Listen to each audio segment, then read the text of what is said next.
Lloré la partida de mi hija. Años después recibí un mensaje que lo cambiaría todo. Mi ex esposa Verónica era una obra maestra de la ambición, bella, elegante y con una sed insaciable por el poder. Nos casamos jóvenes y juntos construimos una exitosa empresa de software. Años después, llegó a nuestra vida nuestro éxito más grande, nuestra hija, Sofía. Ella era mi mundo, el motor de mi vida. Durante un viaje de negocios, Verónica me llamó y me dijo que nuestra pequeña había desarrollado una fiebre alta, por lo que estaba en observación en el hospital. Su voz sonaba forzadamente tranquila. «No te preocupes», insistió. «Nuestra hija estará bien. No tienes por qué cortar tu agenda y volver». Mi error fue creerle. La noche siguiente, después de un ocupado día lleno de juntas, durante las cuales no pude dejar de pensar en mi hija, recibí una llamada de Verónica. Con la voz quebrada, se le escuchaba llorando inconsolablemente. «Sofía ha fallecido», dijo. Aún recuerdo el funeral, una caja pequeña, un día frío. El dolor y la culpa de estar lejos no me dejaron ver a mi hija por última vez. Los meses pasaron y yo seguía destrozado, totalmente inútil. Verónica lo aprovechó. Con un dolor fingido, me convenció de que no podía seguir. Me pidió que vendiéramos la empresa y nos divorciáramos. Después de la partida de Sofía, nuestro matrimonio no había sido el mismo. Ella se quedó con la mayoría de los activos y se mudó, lejos. Yo me quedé con el dolor, visitando una lápida que, irónicamente, siempre me pareció demasiado vacía. Pasaron 7 años. 7 años visitando a la tumba de mi hija. Mi amigo Javier me decía: «Ricardo, tienes que seguir». Pero, ¿cómo podría seguir? Cada logro, cada risa, cada recuerdo que pude haber compartido junto a Sofía estaba perdido.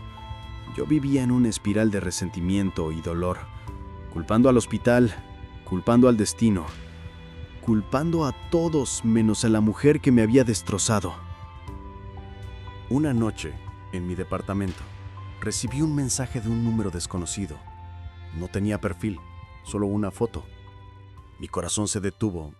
Era una niña de unos 8 o 9 años, con un rostro serio y unos ojos idénticos a los míos. En el fondo, un entorno de lujo que yo nunca pude pagar. Y debajo, un texto que decía: «Papá, estoy viva. Búscame». El pánico y la esperanza se mezclaron en un cóctel tóxico. Llamé a Javier. Él pensó que era una estafa de phishing, pero algo dentro de mí me decía que no lo era. No después de ver esos ojos. Desempolvé mis viejas habilidades de hacker de mi empresa de software. El número era un celular desechable, activo solo por minutos, pero pude rastrear la IP, un exclusivo barrio en Miami, cerca de donde Verónica supuestamente se había mudado. No podía ser coincidencia. En ese momento, la resignación se convirtió en rabia. No sabía qué pensar. Si el mensaje era cierto, significaba que mi exesposa no solo me habría robado la empresa, me robó a mi hija, me robó mi duelo, me robó 7 años de paternidad. Compré el primer vuelo a Miami. No iba a descubrir una estafa, iba a buscar a mi hija, y a mi ex esposa le iba a arrebatar hasta el último gramo de paz que le quedara. Pero lo que descubrí en ese lujoso vecindario me dejó helado. Llegué a Miami. El barrio era un laberinto de ostentación. Mi primer objetivo fue el complejo al que apuntaba la IP. Para entrar me hice pasar por un contratista de software que venía a evaluar las instalaciones de seguridad. Fue ahí donde mi corazón dio un vuelco. En el tablón de anuncios del personal vi una foto de la junta directiva de la comunidad. En el centro, sonriendo con una arrogancia familiar, se encontraba mi ex esposa, Verónica. Me tomó 3 días de vigilancia dentro del vecindario para encontrarla. La vio un martes por la tarde en un parque privado y junto con ella, la niña de la foto. Jugaba con una pelota con una elegancia que no le correspondía a su edad. Verónica la llamaba Isabela. Mientras las observaba desde la distancia, me di cuenta de un detalle brutal. Un hombre se acercó y besó a Verónica mientras Isabela corría felizmente hacia él gritando: «¡Papá, papá!». Era un médico conocido. el famoso Dr. Marcus, halagado en la prensa por ser el dueño de la cadena de hospitales más grande del país, incluido el hospital donde Sofía había dado su último respiro. En ese momento, entendí la magnitud de lo que estaba pasando. Verónica no estaba con él solo por dinero. El doctor Marcus le habría dado la coartada perfecta. Utilizó el poder de su futuro esposo para robar a nuestra hija y dársela como si fuera suya, sabiendo que él era estéril y deseaba tener un hijo. El adiós de Sofía fue el regalo de bodas de Verónica hacia ella misma. Llamé a Javier y a mi antiguo abogado, Elías. Necesitaba pruebas de que la niña era mi querida hija Sofía y que Verónica había cometido el fraude más enfermo que se le podría ocurrir a alguien. Elías rastreó a una ex enfermera que había trabajado en el hospital donde atendieron a mi hija. Le prometimos protección y ella confesó. Sofía nunca fue registrada como fallecida. Fue sacada discretamente y entregada a Verónica para ser presentada como su hija adoptiva con Marcus. Ahora solo me faltaba la parte más difícil, la confrontación que me daría la prueba final y la grabación legal. Tenía que enfrentarme a Verónica, y para eso me infiltraría en la mansión de Marcus durante una fiesta benéfica de la alta sociedad. Llegó el día. Me puse un traje para encajar y pasar desapercibido. Me encontraba nervioso, pero lleno de ira. Mi único objetivo era descubrir la verdad. Me encontré a Verónica en la terraza, lejos del ruido. Se veía hermosa, inalcanzable, pero yo llevaba una grabadora oculta y la rabia de 7 años. Hola, Verónica. ¿Disfrutando de la fiesta? Se quedó helada.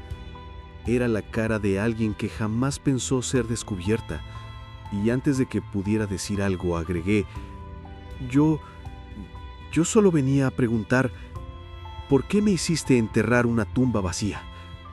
En ese momento palideció. No sé de qué me estás hablando. Intentó mentir, pero yo la acorralé con los hechos. Lo hiciste porque él era estéril y tú necesitabas una hija para asegurarte la vida perfecta, ¿verdad? Verónica perdió el control y con esa arrogancia que había ganado gracias al poder de su nuevo marido, gritó: «Sí, eres un perdedor. Mi hija merecía esta vida, no la tuya. Y no tienes ninguna prueba. Lárgate o te hundo». Estábamos gritando, se sentía la tensión, y justo cuando ella estaba a punto de llamar a seguridad, escuché un ruido. En la entrada de la terraza, de pie, mirando la escena, estaba Sofía, o Isabela, como la llamaba ahora. Miró a su madre gritando y luego me miró a mí. Vi el terror en sus ojos. Ella no entendía quién era yo, pero la palabra perdedor y los gritos de su madre habían llamado su atención. Lo que hice a continuación, en ese silencio helado, selló el destino de Verónica. Verónica intentó tomar a la niña, cubriéndole los oídos, gritando: «¡No escuches a ese hombre!». Pero ella, confundida, se aferró a una columna. Yo me acerqué y la miré fijamente, tratando de encontrar parecido entre nosotros, algo que me dijera que efectivamente era mi hija. «Hola», le dije, «soy Ricardo. Sé que estás asustada». Me ignoró, solo miraba a Verónica. Entonces recordé. «¿Recuerdas mi pequeño murciélago? Mi Bati? Él te canta la canción del árbol de manzanas. Solías quedarte dormida escuchándola». Ella me miró con el ceño fruncido. Sofía era una bebé cuando nos separaron. No tenía la suficiente edad para recordarlo, pero la frase le había sembrado una semilla de duda. En ese momento el doctor Marcus irrumpió en la terraza. Verónica se lanzó a él. «Cariño, este lunático está atacando a nuestra hija». Pero Marcus no la miró. Se dirigió a mí. Era como si él me estuviera esperando. Ahí entendí todo. Él había mandado el mensaje. Yo le tendí mi celular con la grabación. Me interrumpió. Fui yo quien mandó el mensaje. Verónica intentó un fraude masivo en mi cadena de hospitales. Sé de lo que es capaz y no estoy dispuesto a perderlo todo. Verónica se volvió loca. No podía creer que todo había sido un plan de Marcus. No entendía cómo su intento de fraude había sido descubierto. «Eso no es verdad», dijo. «Son tus socios lo que me quieren culpar». Marcus quedó en silencio por un momento, con esa pausa calculadora que hace un médico antes de dar un diagnóstico. Él no reaccionó con gritos, sino con una frialdad aterradora. Se acercó a Verónica no para consolarla, sino para susurrarle algo que la hizo temblar más que mis gritos. Al día siguiente, mi abogado Elías y yo fuimos citados por los abogados del Emporio Hospitalario. Marcus quería anular su matrimonio por fraude y salvar su reputación. Si bien el plan había sido perfecto hasta ahora, el famoso doctor no estaba dispuesto a perderlo todo por una familia falsa. Elías le presentó nuestra exigencia. Marcus debía testificar contra Verónica por fraude de documentos de hospital y facilitar la prueba de ADN. A cambio, no revelaríamos la complicidad de su hospital en el encubrimiento, y Marcus nos ayudaría a recuperar la empresa de software que Verónica me había robado. Elías actuó rápido. Verónica se negó a someterse a la prueba de ADN, pero la grabación de la confesión, el testimonio de la enfermera y la evidencia en la base de datos interna del hospital, facilitada por Marcus, fueron suficientes para una orden judicial de emergencia. Lo más difícil fue preparar a mi hija, Sofía.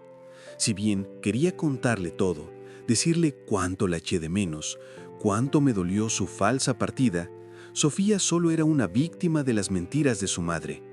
El terapeuta nos ayudó a manejar la verdad. Le expliqué que su mamá había cometido un error, pero que su verdadero padre la amaba y estaba listo para demostrárselo. Ella me preguntó, «¿Entonces, mi nombre es Sofía?» «Sí», le respondí, con lágrimas en los ojos.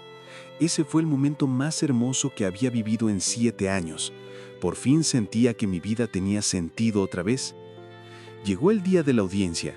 Verónica, hermosa y fría, intentó desacreditarme, llamándome padre negligente y celoso. Pero el abogado de Marcus, en un giro épico, presentó las pruebas de la falsificación de los documentos de adopción.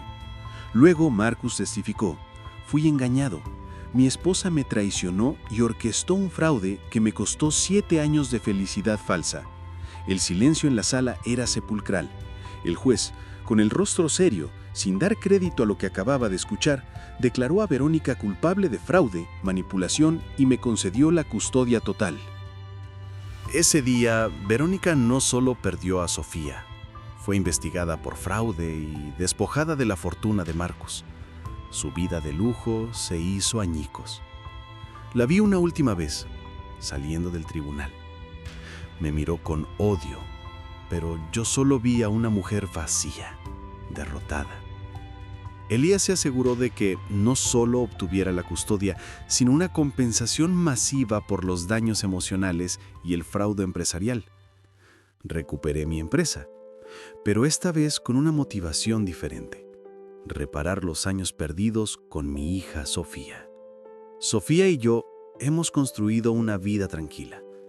Elías es su padrino y ella me ha enseñado que el éxito no es el dinero, sino el tiempo. La otra noche, Sofía se despertó con una pesadilla. Fui a su cama y, sin pensarlo, le tarareé la canción del árbol de manzanas. Ella se acurrucó y, con una pequeña sonrisa, terminó la letra que no recordaba. La conexión estaba de vuelta. No solo recuperé a mi hija, recuperé mi vida. Y nunca más volveré a dejar que la ambición de alguien me robe la felicidad. Nunca más visitaré una lápida vacía. Gracias por escuchar el relato de hoy. Si llegaste hasta aquí, no olvides suscribirte para más historias como esta. Déjanos un like y coméntanos qué tipo de drama te gustaría escuchar. Nos vemos en el próximo video.